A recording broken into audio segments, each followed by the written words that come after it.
Bem-vindos.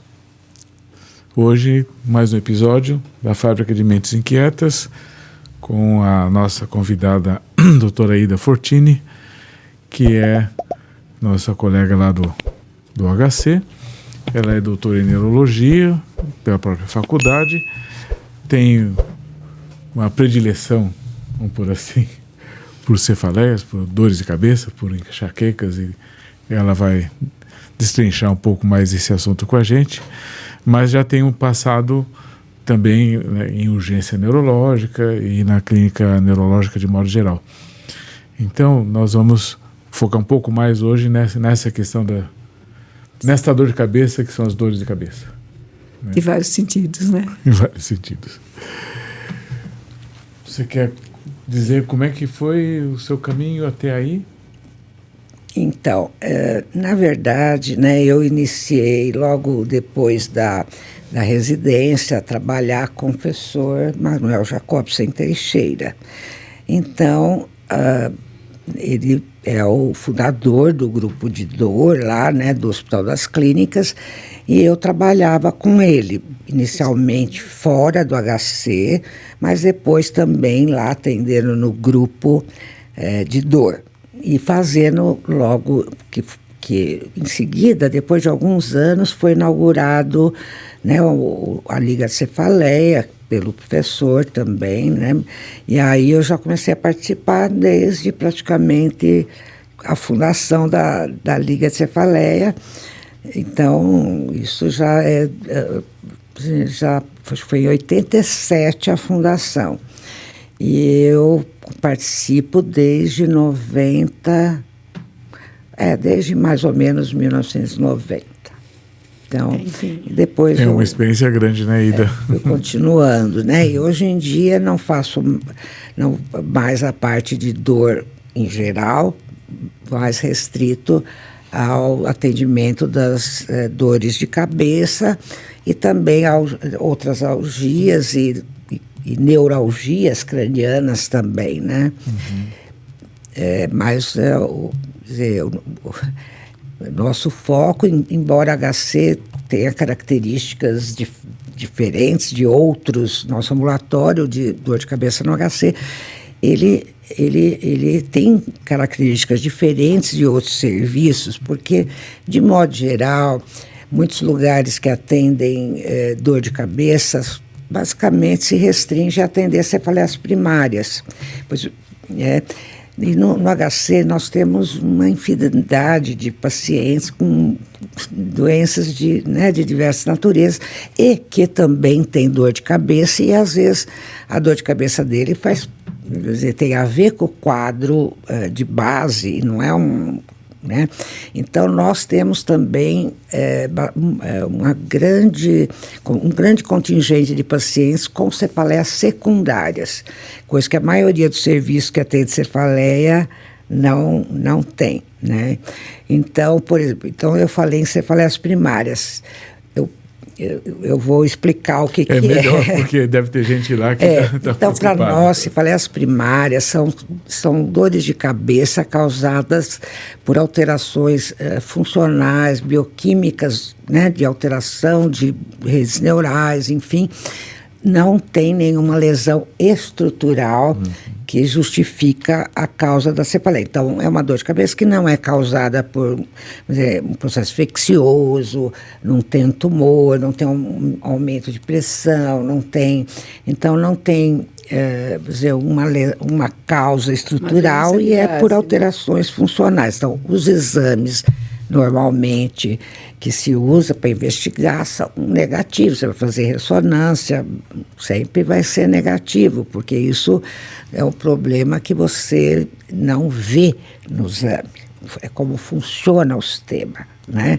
Então, as dores de cabeça, se você pegar 100% das dores de cabeça, você vai ver que 90% mais ou menos delas são cefaleias primárias, quer dizer, cefaleias não devidas a lesões, né, ou doenças do sistema nervoso.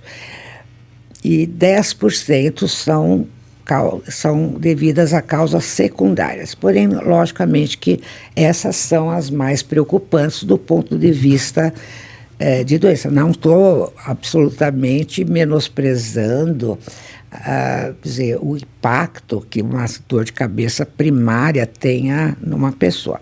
Então, para nós, quais são as cefaleias primárias? Então, o primeiro grupo, mais importante, que procura o médico, é a enxaqueca, certo? Embora, talvez, na população em geral, não é a cefaleia mais frequente, a gente considera que a cefaleia mais frequente na população é a cefaleia tipo tensão episódica. Então, aquelas dores de cabeça, aquela pressão, aquela dor contínua, que não tem muitos sintomas acompanhantes, toma um analgésico, resolve, né? Então, essas são, geralmente, a cefaleia tipo tensão episódica. Porém, essa não é a cefaleia que vai no médico, né? A que vai no médico, geralmente, a mais frequente é a enxaqueca, né? Depois nós temos outras cefaleias primárias, fora a cefaleia tipo tensão e enxaqueca, que tem as trigêmeas autonômicas. Então, a cefaleia em salvas, por exemplo, tem outras desse grupo. Cefaleia em salva na população.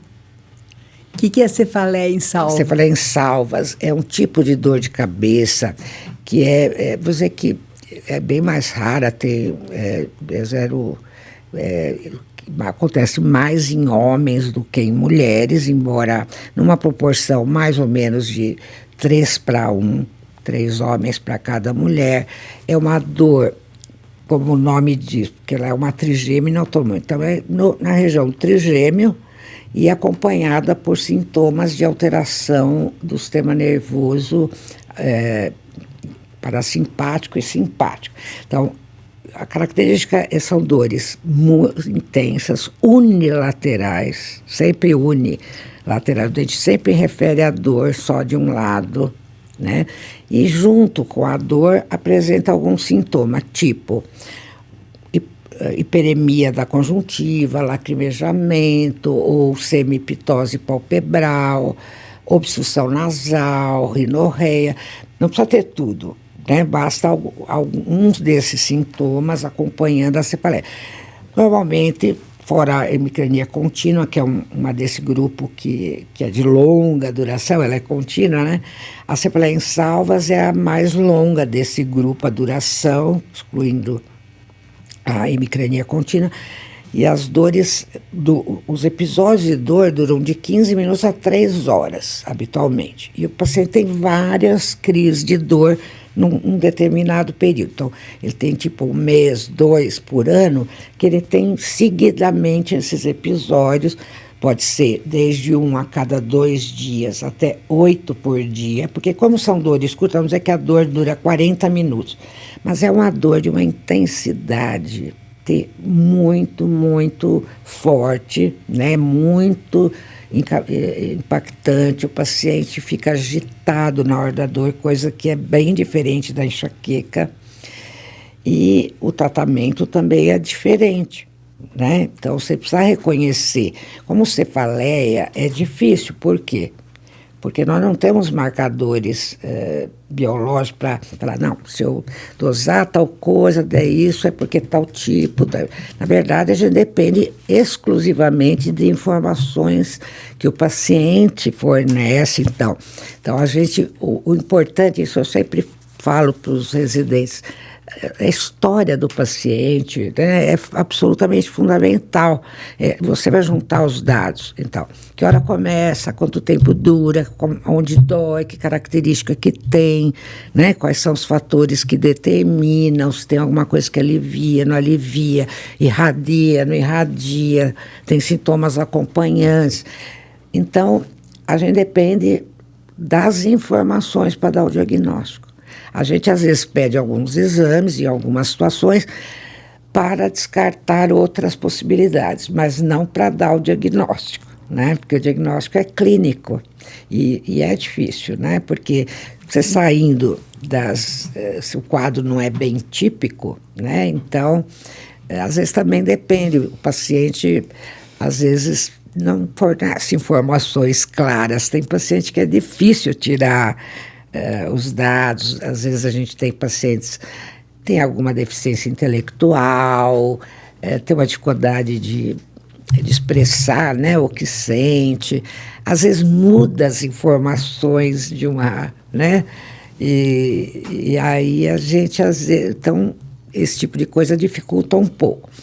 E para a gente fazer o diagnóstico dessas dores de cabeça, que na verdade são as mais frequentes, então, como não tem marcadores, os exames não auxiliam, você depende, dizer assim, para estudos, para uniformizar a linguagem. Então, o que é uma enxaqueca? Né? O que eu considero uma enxaqueca, o que outro que está na Inglaterra, que está nos Estados Unidos, considera enxaqueca. Então, a dor tem que ter determinadas características para eu poder falar, isto é uma enxaqueca, isto é uma cefaleia de tensão, ou isto é uma cefaleia de salto. Então, a Sociedade Internacional de Cefaleia tem a classificação, né, que agora, inclusive, atualmente nós estamos na 3ª edição, que é de 2018, mas já está sendo revisada, porque dependendo dos estudos que vão aparecendo, até determinadas cefaleias mudam de grupo, né, de classificação, né, então, por exemplo, a hemicrania contínua, que é uma das cefaleias trigêmeo autonômicas, dá uma dor unilateral, então a hemicrania contínua, o dente está sempre com dor.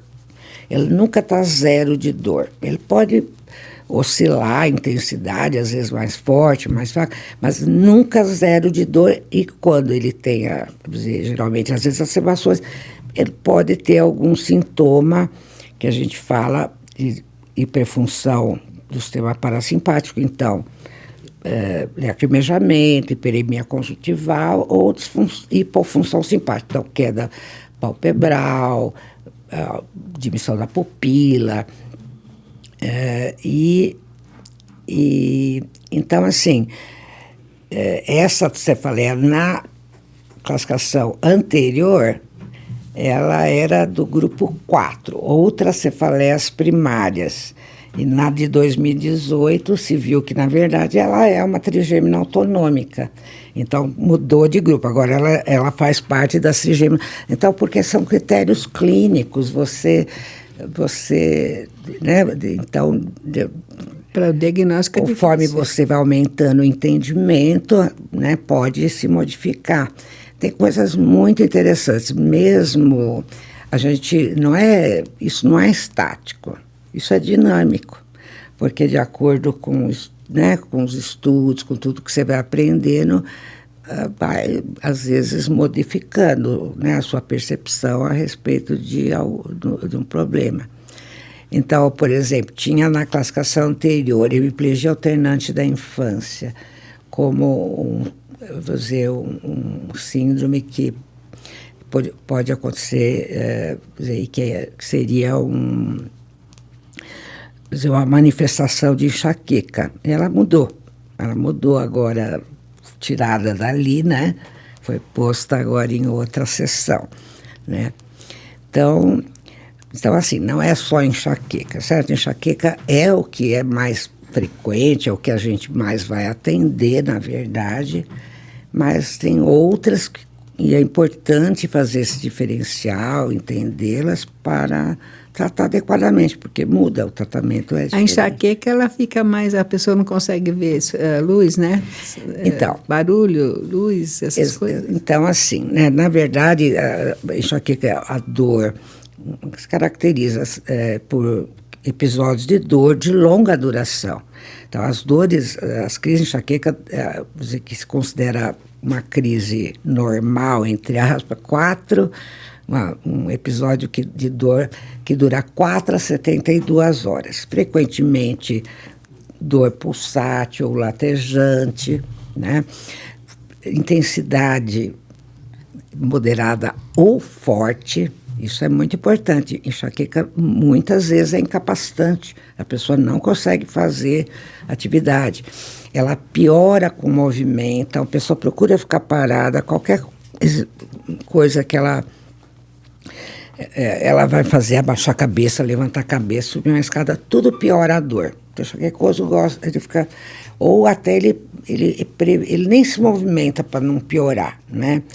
E, geralmente, pelo menos a maior parte dos pacientes no início tem uma dor unilateral, mas não é que não possa ser bilateral, ela pode sim.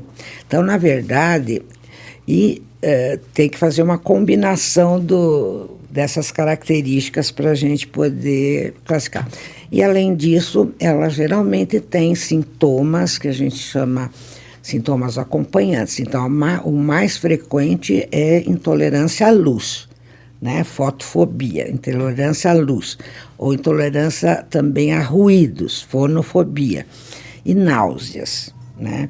Então, pode ter vômitos. Outros pode acontecer, mas esses são os básicos, vamos dizer assim, os mais comuns.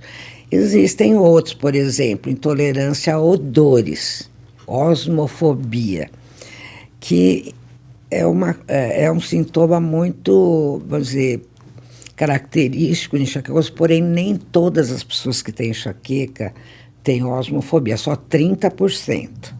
Quando tem, fala muito a favor de se tratar aquela dor de cabeça de uma enxaqueca, mas só 30% tem. Então, ele é um sintoma pouco sensível para você considerar, né? Mas e tem outras coisas também, porque as pessoas que têm enxaqueca, às vezes elas têm aura, né? E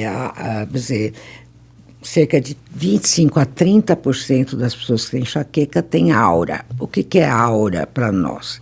Aura são sintomas de disfunção localizada do córtex cerebral. Então, são sintomas... A maioria dos pacientes que têm aura, a grande maioria tem sintomas visuais. Então, ele começa com uma alteração de visão, com falhas do campo visual, aparece muitas vezes uns pontos brilhantes ou umas figuras em zigue-zague tremulantes, e aquilo vai expandindo no campo visual. Dependendo, então essa é a mais frequente, mais de 90% dos pacientes que têm aura tem, 30% pode ter também alteração de sensibilidade, então formigamento, dormência, né? E pacientes que têm dificuldade de linguagem, ele não consegue falar, as palavras não vêm, né? Então tem uma disfunção das áreas cerebrais relacionadas à linguagem. Tem outros tipos de aura menos frequentes, mas muito curiosos, por exemplo, o não reconhecimento de faces. A pessoa olha, ela está enxergando. Eu consigo descrever. A pessoa tem o cabelo castanho, tem a pele clara. Eu estou enxergando, mas eu não consigo juntar todos esses dados e falar, por exemplo, Marlene, certo? A juntar, identificar. Isso, o não reconhecimento, para nós chama prosopagnose. É raro, raríssimo, mas pode acontecer, porque isso são áreas, esse fenômeno que determina a aura está acontecendo em áreas de associação visual, você pode ter distúrbios mais complexos da visão, que nem, por exemplo, Alice no País, a síndrome, a gente fala da Alice no País das Maravilhas. Então, enxergar tudo pequeno ou tudo grande, né? E isso, então, esses sintomas, como eu disse, só 25% a 30% dos pacientes que têm enxaqueca têm.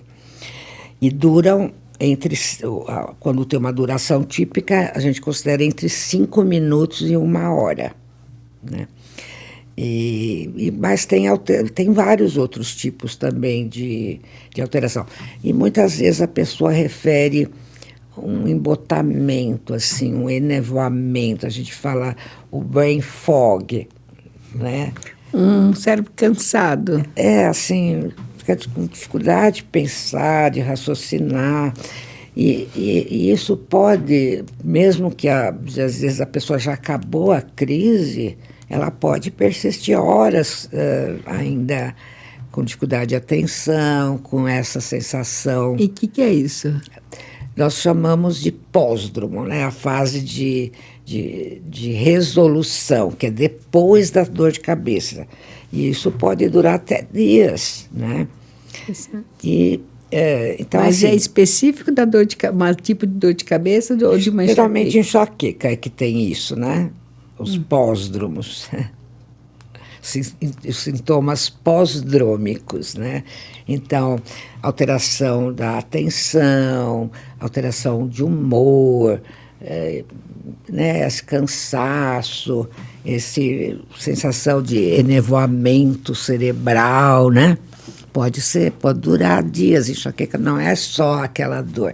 Você pode ter crise de enxaqueca, inclusive sem dor de cabeça. Tá, e nem característica de uma enxaqueca comum, como querer conseguir ficar com os olhos abertos, ter que ficar isolada. Como assim? Pode ser que essa dor que você falou que aparece, que tem até perca, que embalamento, pode ser que não apareça com uma característica, um diagnóstico daquela enxaqueca comum. Pode ser de uma outra forma, com outro tipo de dor, é isso? Não, geralmente, lógico, se a pessoa tiver uma dor intensa, ela pode... Mas dizer que esse brain fog é bastante comum nas pessoas, né, pessoas que sofrem de enxaqueca, né? Enxaqueca é muito pleomórfico também. Você tem, assim, os sintomas básicos, mas tem uma infinidade. Você varia a frequência, varia a intensidade, né, o quanto a enxaqueca causa de impacto na vida da pessoa, que é grande. Na verdade, tem aquele Global Burden of Disease, então o impacto das doenças. Você sabe que enxaqueca hoje em dia é considerado a segunda maior causa de dias vividos com incapacidade, né, na vida da pessoa. A primeira é dor lombar, é lombalgia, a segunda é enxaqueca, né? Então, qualidade de vida ruim de muitos pacientes. E do que vem a enxaqueca, então? Ela tem alguma característica, uma forma de vida, um trauma? A enxaqueca tem uma base genética, né? Então, existe sim uma base genética. Nós herdamos vários polimorfismos genéticos que conferem uma suscetibilidade. Porém, não é só isso, né? Então, mesmo estudos em gêmeos univitelínicos, então, assim, você pega pares de gêmeos e estuda quantos tem enxaqueca, né, que concorda e tal. E não chega quase a 50% de concordância. Quer dizer, a base genética é importante, mas não só. Tem outros fatores que também influem em como aquilo vai. Então, fatores ambientais, fatores hormonais, uma série de coisas, circunstâncias da vida da pessoa, tudo pode, sono, ajuda. Outros problemas clínicos que a pessoa tem associado, tudo isso vai também contribuir para como que aquela dor vai se manifestar, de que maneira. Então, assim, mas tem uma base genética, sem dúvida.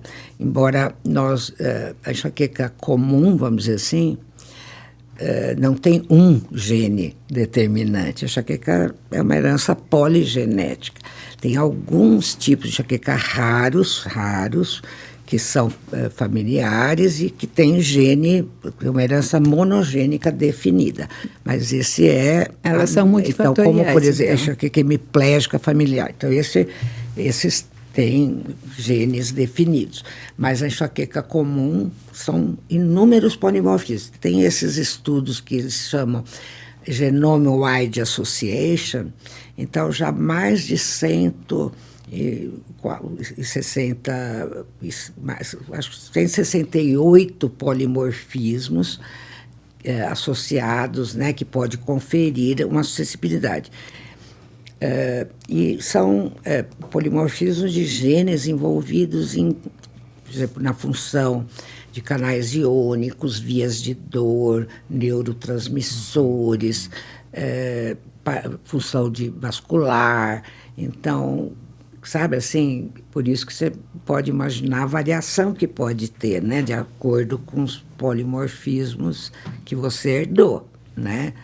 Então, e eu acho que ainda deve aumentar, porque dependendo, se você estudar uma população asiática, por exemplo, você vai achar determinados polimorfismos que pode ser que você não vai achar, vai ser um pouco diferente em outras populações. Isso tem sido agora estudado também. E até essa parte eu acho fascinante, sabe? Fascinante, porque tem, por exemplo, polimorfismos que, se você identifica, a pessoa tem aquele, ela vai responder melhor ao tratamento, sabe? Então, um dia eu acho que isso nós vamos levar em consideração para tratar a pessoa, né? Uhum. Então, você sabe, isso já tem vamos dizer, um primórdio, né? Já começando, mas eu acredito que isso tem uma perspectiva futura, assim, de você fazer tratamentos bastante individualizados, né? É isso que eu ia perguntar. Então, o resultado da bancada já está começando a ter uma aplicação clínica? Ainda estamos longe de usar isso no dia a dia, mas tem essa perspectiva futura, sim, porque já tem algumas coisas que a gente está começando a entender, né? Se a pessoa tem aquilo, provavelmente ela responde ao tratamento. Se ela não tem, ela não vai responder aquilo, talvez você tenha que escolher outro tipo de tratamento, né? Uhum. E porque nós, na verdade, quando você pega uma pessoa que tem enxaqueca, a gente usa várias coisas para determinar que tipo de tratamento que é melhor para ela, tratamento de crise, se ela precisa ou não tratamento preventivo, né? Então, a gente tem alguns critérios. Mas, lógico, a gente tem que checar tudo. Eu falo pro pessoal, para vocês dizer, você não dá para você dar remédio para dor de cabeça, assim, você saber do resto. Não. Ele aumentou sozinho, caramba. Pronto, consegui. Então, quando você trata a pessoa, você tem que ver todas as comorbidades que ela tem. Ela tem hipertensão arterial, hipotiroidismo, fibromialgia, ela é ansiosa, ela tem problema de sono, ela toma hormônio. Então, todas as doenças que ela tem, todas as características, para você ver, né, assim, para escolher. Então, por exemplo, se ela tem depressão associada ou não, né? Então, não é assim que um remédio serve para todo mundo. Não é assim, né? Então, a gente se baseia na característica clínica da dor, lógico, porém, tudo que aquela pessoa tem, todos os remédios que ela toma vão influenciar na sua decisão de como vai tratar. Eu não posso tratar do mesmo jeito uma pessoa que não dorme, né? Então, assim, eu tenho que também equilibrar outras coisas. Por exemplo, é uma pessoa que, isso é muito comum lá no hospital, tem turnos de trabalho, ela quer que a gente dê um remédio para dor de cabeça, sendo que ela dorme 4 horas por dia, ela vive nervosa, ela não faz atividade física, ela come mal, está obesa, ronca. E na tem hora outras que características. A gente atende esses pacientes, você tem que ver, ele dorme direito, ele come direito, ele tem uma vida razoável, entendeu? Não é só ver a dor de cabeça e pronto. E acabou. Não é assim, né? Então, porque se o paciente tem um problema psiquiátrico associado com isso, que é bastante comum. Não é incomum, principalmente os pacientes que têm cefaleia diária, ou nós chamamos de cefaleia crônica diária, não é um tipo especial de dor de cabeça. Na verdade, isso engloba um grupo de dor de cabeça cuja característica é que a pessoa tem 15 ou mais dias de dor por mês, por mais de 3 meses, não devidas à lesão estrutural. Então, enxaqueca crônica, cefaleia tipo tensão crônica, nova cefaleia persistente diária e hemicrania contínua. São essas 4, sendo que 80% é enxaqueca desse grupo das cefaleias crônicas diárias. E aí você tem que escolher, né, como que você vai lidar com isso. Frequentemente o paciente faz uso excessivo de sintomático, toma remédio todo dia, está com dor todo dia, né? E isso a gente sabe que é prejudicial. Se você tem uma crise e toma uma medicação uma vez por semana, uma vez cada 2, é uma coisa. Se toma todos os dias, é outra situação, né? E a gente considera que o uso exagerado, né, de medicamentos para tratar a dor vai influir também nos mecanismos, né, que geram isso, vamos dizer, e tornar o problema mais complicado. Então, normalmente você tem que tirar tirar o uso excessivo, entrar com uma medicação profilática, tentar equilibrar tudo, né? Se você pega uma cefaleia crônica diária, 60% deles tem algum problema neuropsiquiátrico associado. Se você não endereçar isso, dificilmente você vai conseguir tratar dor de cabeça, certo? Então, se o doente está deprimido, isso também tem que ser visto. Eu não tenho praticamente como tratar a dor sem equilibrar essa parte, né? Então, enxaqueca episódica, quer dizer, menos de 14 dias por mês com dor, 30% das pessoas têm algum grau, tem algum problema, algum problema neuropsiquiátrico. Se você for para pessoas que têm 15 ou mais dias de dor por mês, vai para mais de 60%, vai para quase 60%. Nossa, grande. Então, é bastante realmente, né? E às vezes, e nós não temos, quer dizer, a gente na verdade, precisa de uma equipe profissional para lidar com isso. Então, para tentar entender o diagnóstico também.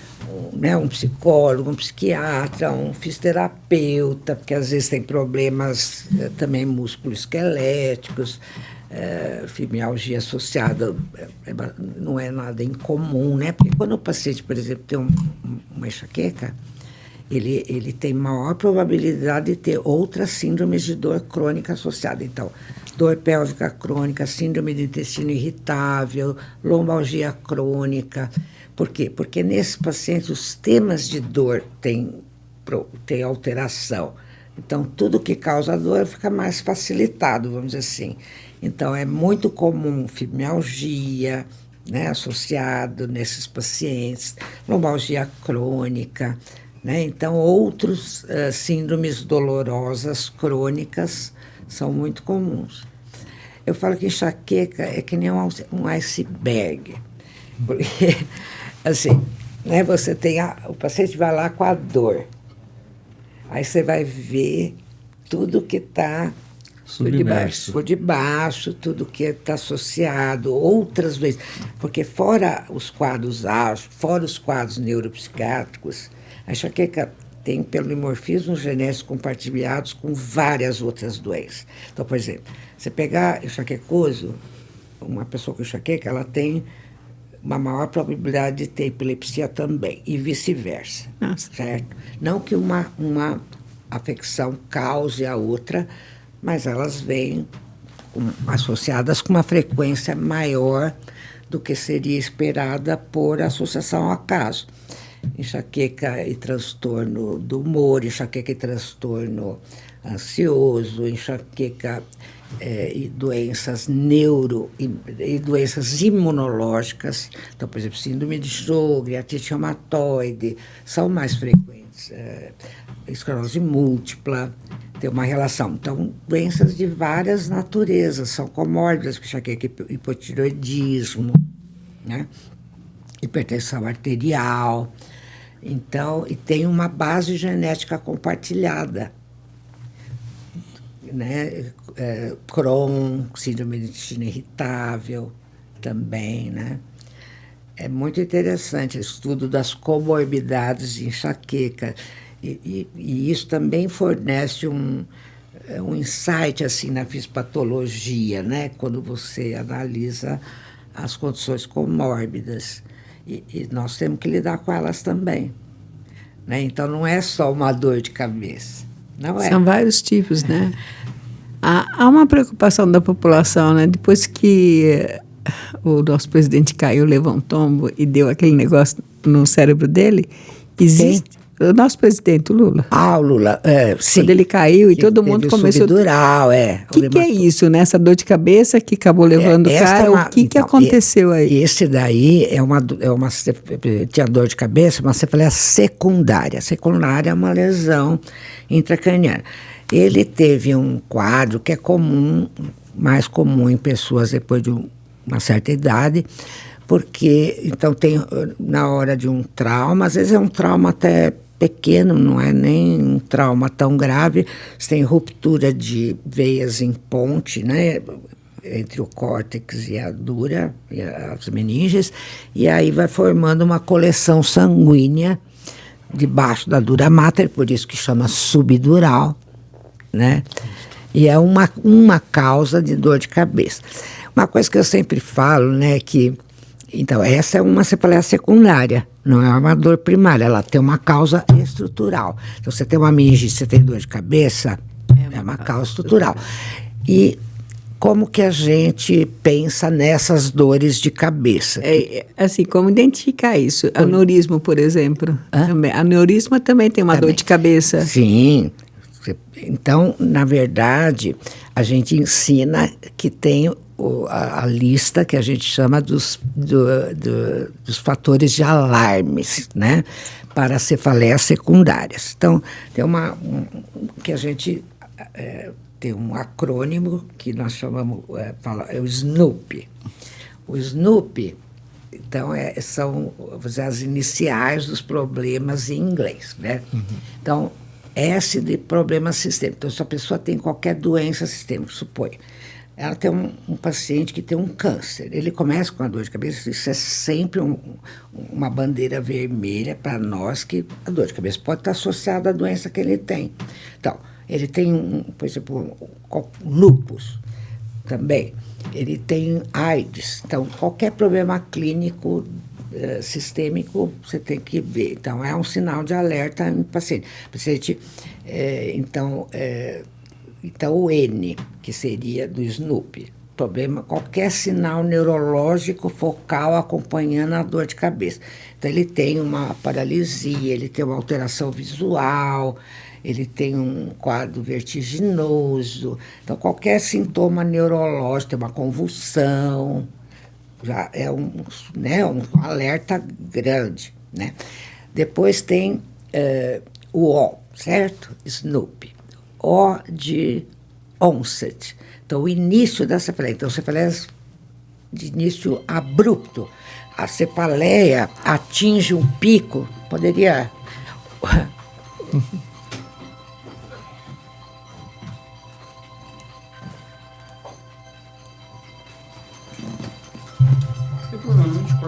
É que está aqui dentro, toca no meu ouvido, porque eu estou com o aparelho auditivo Bluetooth. Ah, tá. Olha, peraí, deixa eu deixar sem, pronto, no mudo. E aí, então, quando o O, então vou partir daí, pode ser? Uhum. Voltar no O? Deixa eu no onset. Se quiser só ir um pouquinho para o lado, aí, perfeito. Então, o O de onset, de início. Então, você fala de início abrupto, que atinge um pico rápido de dor, assim, uma intensidade alta, em menos de um minuto a dor está... Então, essa é um sinal de alerta para sangramentos intracraniana, seja ruptura de aneurisma,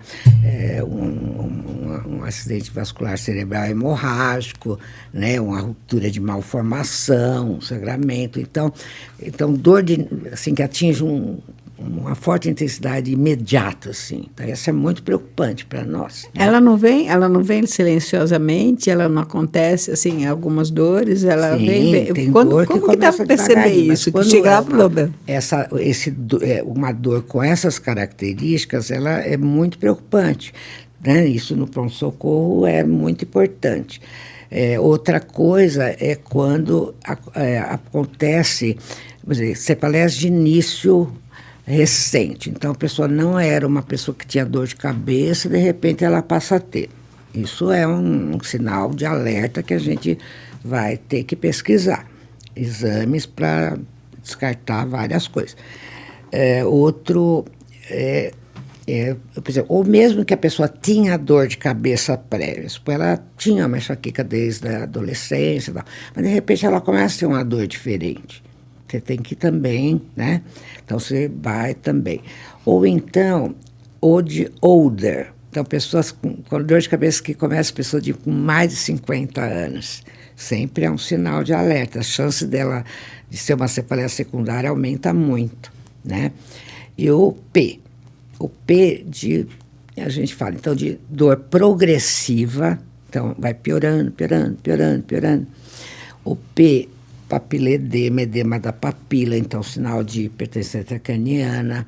O P de gravidez, pregnancy, então dor que começa na gestação, pode ser, por exemplo, uma pré-eclâmpsia, pode ser uma trombose venosa cerebral, né? Então, porque enxaqueca, por exemplo, é uma dor que melhora durante a gravidez. Às vezes as mulheres dizem que a melhor época da vida delas que elas passaram com relação à enxaqueca foi durante a gestação. Então, uma dor que começa na gestação é preocupante para a gente.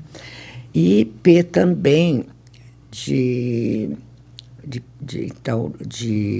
padrão, então mudança de padrão da cefaleia. Então assim, você tem que sempre ter em mente esses sinais de alerta e outra coisa muito importante, o P, postural.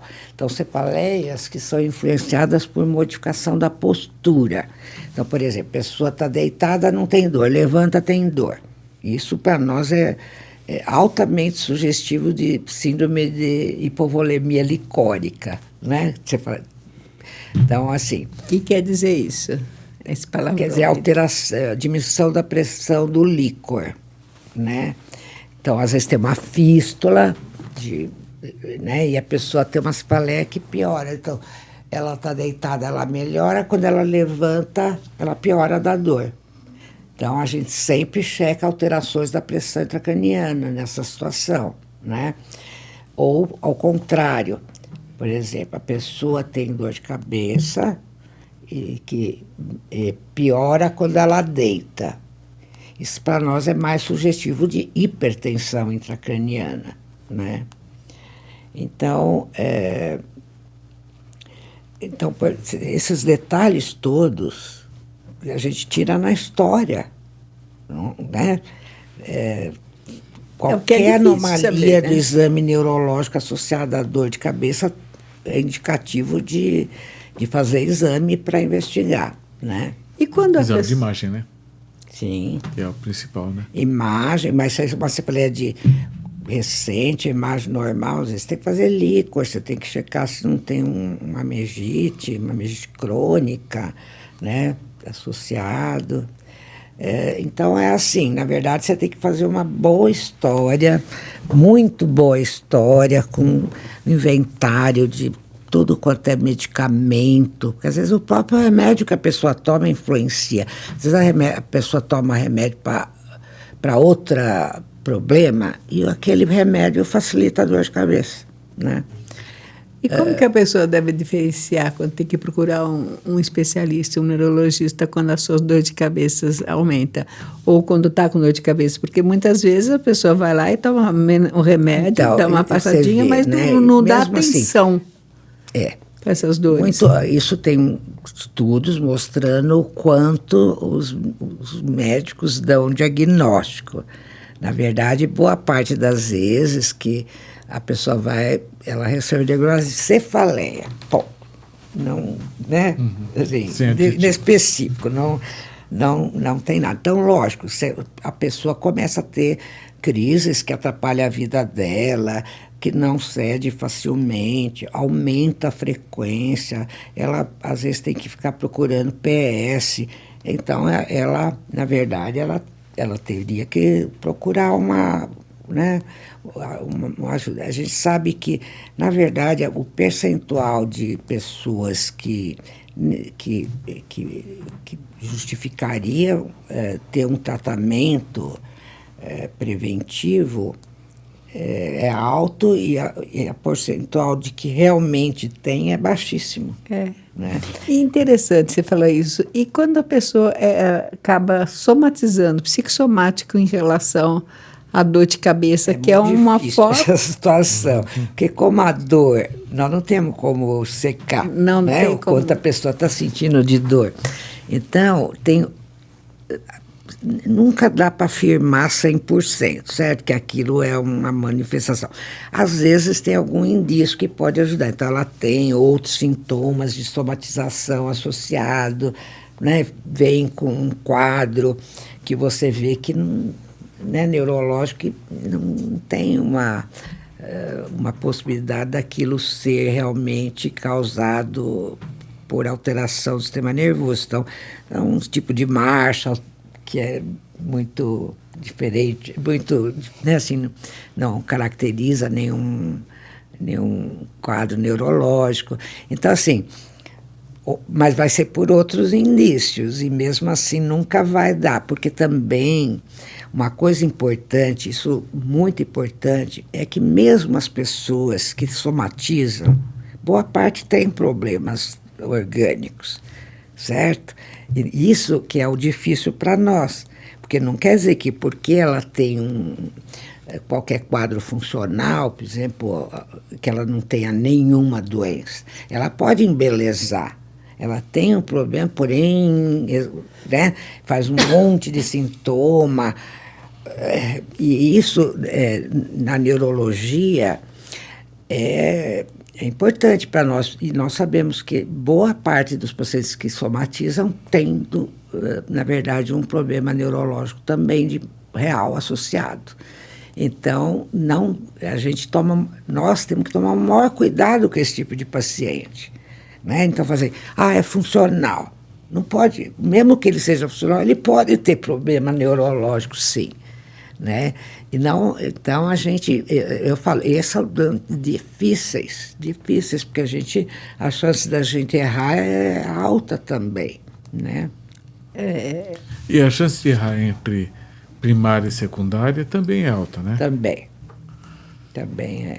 Então, porque mesmo uma dor de cabeça que, por exemplo, você não leva só em consideração a característica da dor. Por exemplo, você teve um trauma de crânio e começa com uma dor de cabeça, ela pode ter característica enxaquecosa. Não quer dizer que é uma enxaqueca, é uma cefaleia pós-traumática, certo? E pode demorar tempo, por exemplo, assim, você teve um trauma, alguma coisa, teve aquela dor de cabeça e aí depois passou. Você vai levando sua vida normal, de repente aquela dor vem com tudo. Se você formar, por exemplo, um hematoma subdural, pode acontecer uma coisa semelhante, né? Pode, né? Pode. Teve um colega da enfermaria que aconteceu isso. Eu não sei quem foi. Não, você sabe que não vou falar o nome. Mas ele bateu com a ponta da porta na cabeça, deu uma dor, deixou de lado. Daí uma semana voltou a dor, com mais intensidade, outros sintomas, e era um hematoma subdural.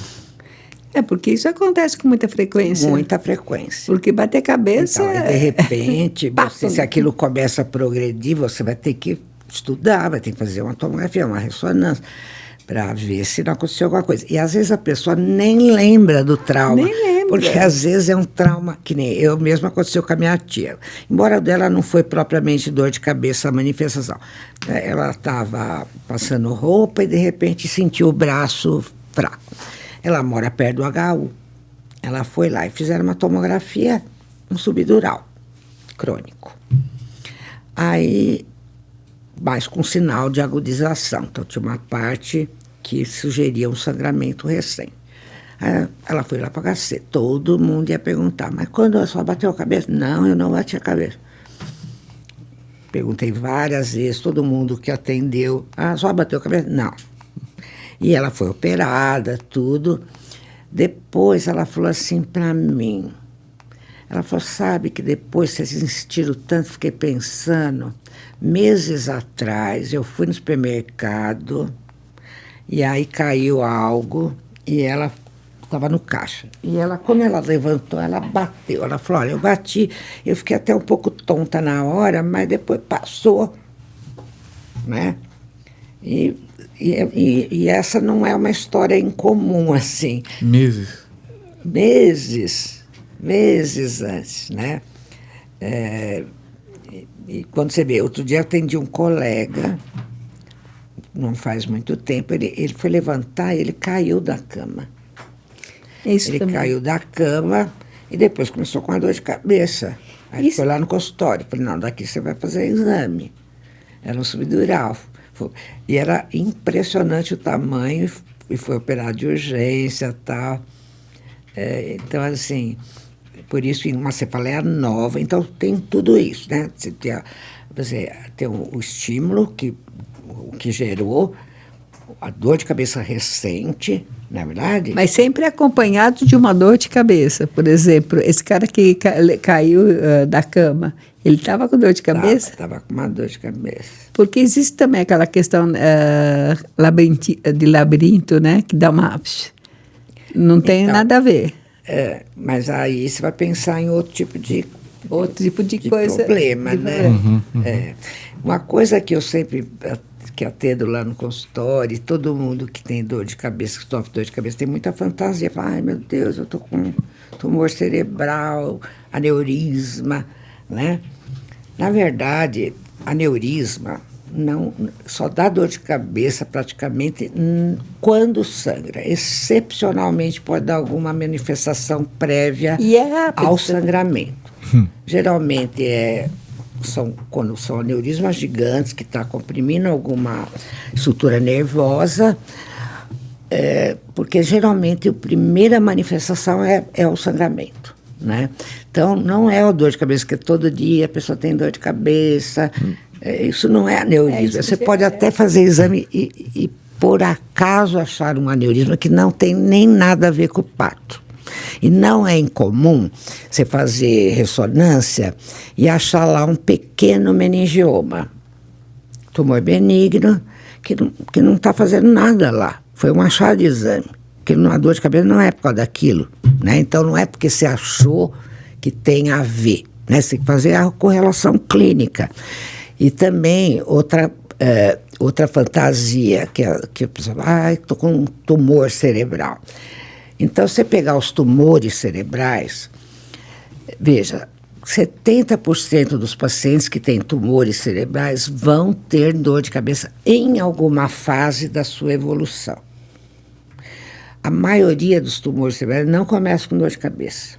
A maioria dos tumores cerebrais começa ou com uma crise epilética focal ou com um sinal, uma paralisia, uma dificuldade para falar, né? Um sinal de disfunção, uma depressão neurológica focal. É raríssimo começar com dor de cabeça, e se você pegar os pacientes que têm tumor cerebral, que começaram com dor de cabeça e só tem dor de cabeça como manifestação, é um percentual muito pequeno, né? E a dor, assim, que a pessoa pega e... Agora, não quer dizer que é porque a pessoa tem uma dor que não é devida à dor, que aquilo não é importante, impacta muito na vida da pessoa, na família, né? Porque a pessoa às vezes perde no trabalho, mesmo que às vezes a gente chama presenteísmo. Ela ela está com a dor de cabeça, não é ainda tão incapacitante, ela ainda está ali, né, trabalhando, mas ela não mais vai ter a mesma... Então, ela está presente, mas não vai desempenhar bem. Está. Então, nós chamamos de presenteísmo isso. E isso gera muito... tem estudos que mostram que as pessoas têm dor de cabeça de longa data, tem um nível de escolaridade às vezes até menor, né, porque às vezes isso impactou até na possibilidade da pessoa, né, poder continuar estudando, enfim, no trabalho. Você vai promover alguém que vive faltando por dor de cabeça? Então, né, isso também vai influir nesse sentido, né? É um problema muito sério de saúde pública. Sim. Né? Porque você vê que no estudo brasileiro de prevalência de cefaleia, 70% das pessoas tinham tido dor de cabeça. Se a gente considerar enxaqueca 15% da população, provavelmente um número um pouco subestimado. Se você considerar em mulheres, nas mulheres, pelo menos 25% tem enxaqueca. Né? E no estudo brasileiro, 6,9% tem cefaleia crônica diária, quer dizer, 15 ou mais dias por mês de dor de cabeça. Isso é muito. 6,9%. Era maior, porque na época se dizia que a prevalência de cefaleia crônica diária era mais ou menos 2 a 4% no mundo. Mas depois outros estudos mostraram que são próximos desses números brasileiros também. Na verdade, aquilo era meio subestimado. Né? E você vê que quase 7% da população tem dor de cabeça mais da metade do mês. É muito alto. Um cada 8. É muito. É muito alto. Lógico que nem todo mundo precisa de tratamento contínuo, né? Lógico que muitos têm dores mais esporádicas. Eu mesma sou uma enxaquecosa, mas assim, mas nunca teve um impacto tão significativo na minha... Atrapalhou até dias que eu estava de plantão, né? E que eu passei muito, muito mal, né? Por causa... Então, é difícil ficar de plantão. Eu não tinha outras coisas, não podia deitar. Eu estou de plantão na UTI, né? É interessante porque... Você imagina um médico. Eu tenho um cirurgião... Imagina um piloto de avião. Piloto de avião. Um médico, e eu atendi esse...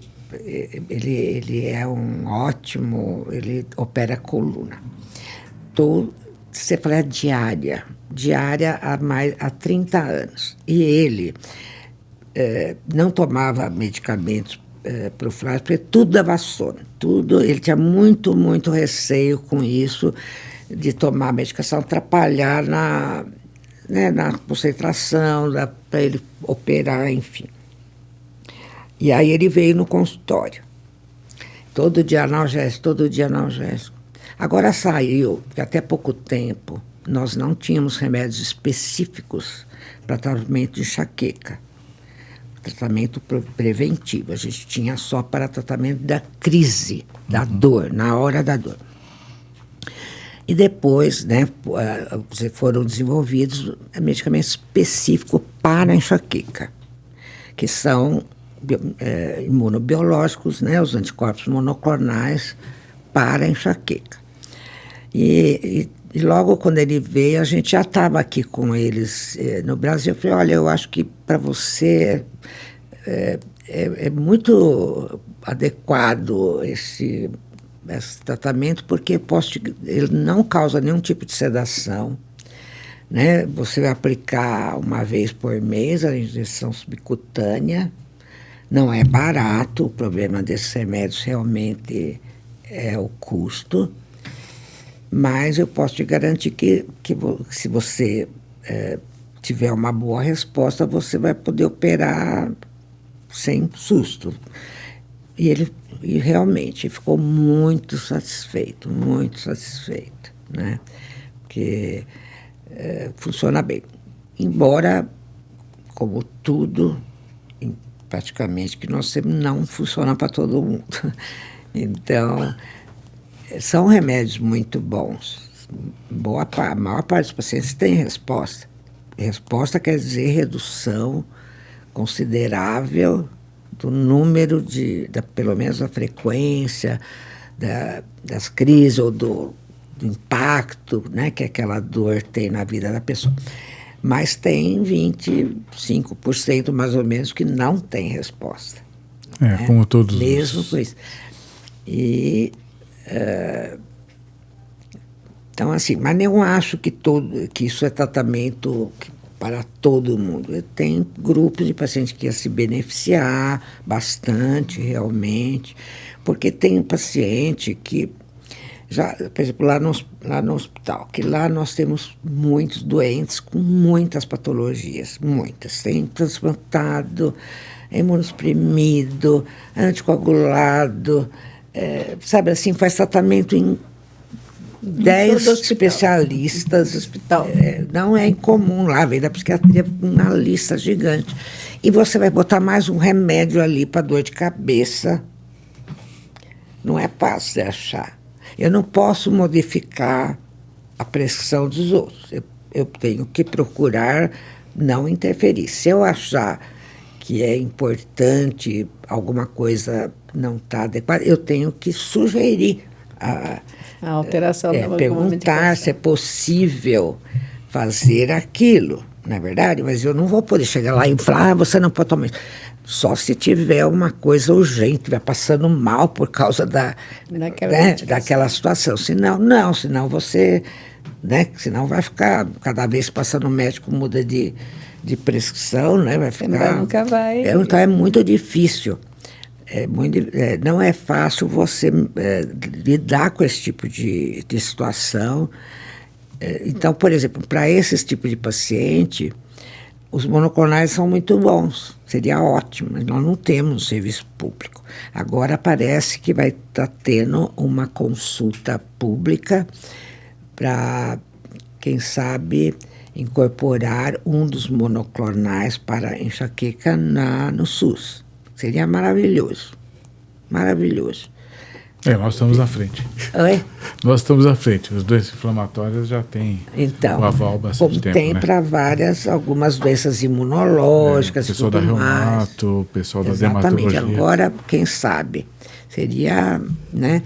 Não é tão caro quanto outros imunobiológicos, mas é um custo alto para nossa. A maioria os convênios não cobrem, né, não está na lista da ANS de procedimento a ser coberto, e o paciente que arca. Então, mais de R$1.000 por mês. Muito. Não é para todo mundo, para a maioria, saúde, né? Por mais que o SUS ajuda muito, mas a saúde não é para todo mundo. Ajuda muito. Nós ajuda bastante, realmente.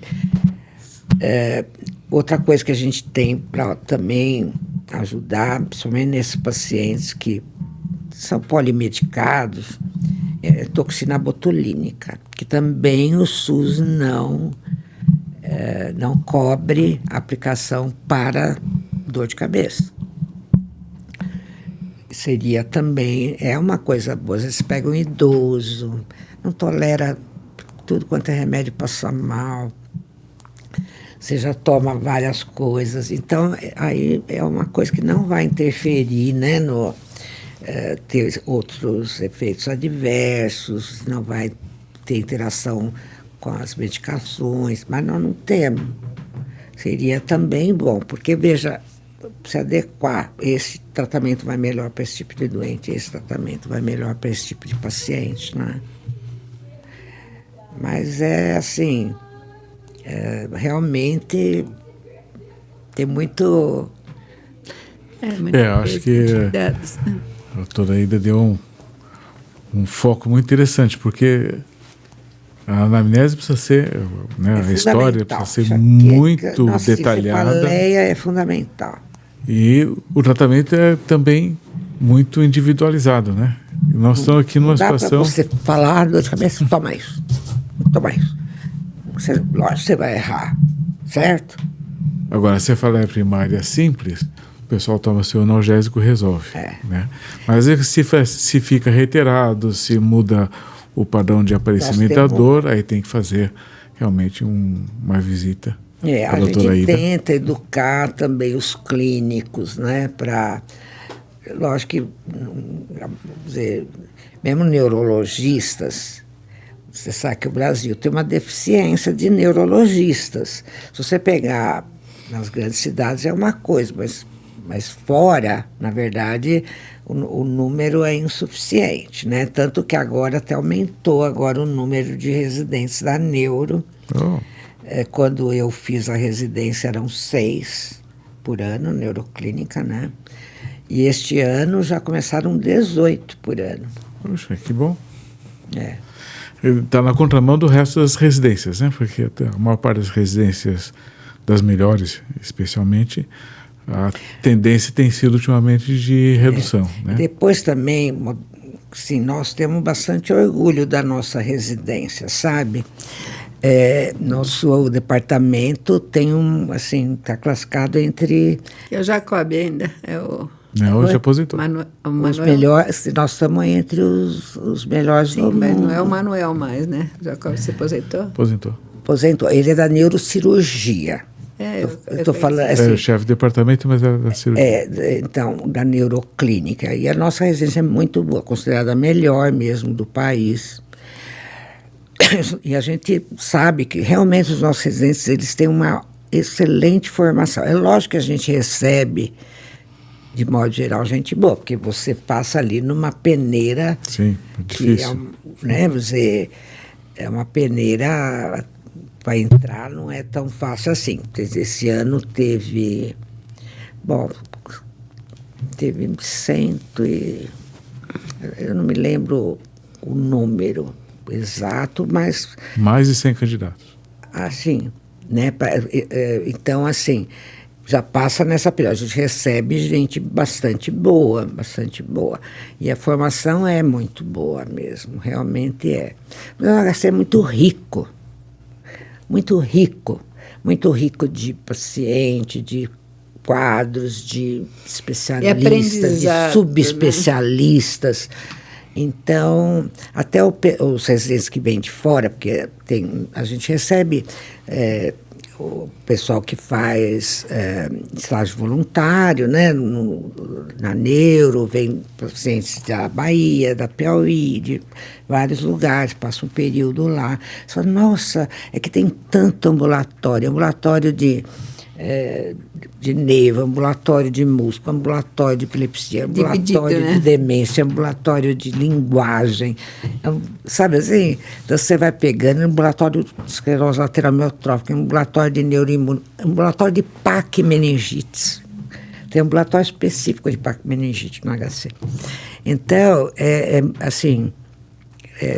sono, né? Então, cefaleia, neuralgias, algias craniofaciais, tal. Então, é muito rico. Nós temos lugar para esse paciente residente pode passar em muitos.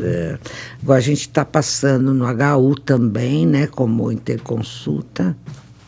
Os nossos residentes vão lá também, depois discute conosco. Bom, a gente teve um painel bom aqui, nós já estamos com o horário um pouco além. Vai avançadinho um pouquinho. Vocês cortam. Não precisa cortar nada, está tudo muito bom. A gente teve um bom painel sobre cefaleias, né? E o duro trabalho do neuroclínico de encontrar mesmo o diagnóstico, né? Então, pessoal, vamos sabendo dessas dificuldades, dessas minúcias que a gente precisa cuidar da nossa cabeça e ter alguém que possa desvendar quando ela não está funcionando bem no aspecto de dor, né? Não é um trabalho fácil e é minucioso. Precisa ser gente competente. Obrigado, Ida. Obrigada mesmo, obrigada de coração por ter aceitado o nosso convite. Obrigada a vocês.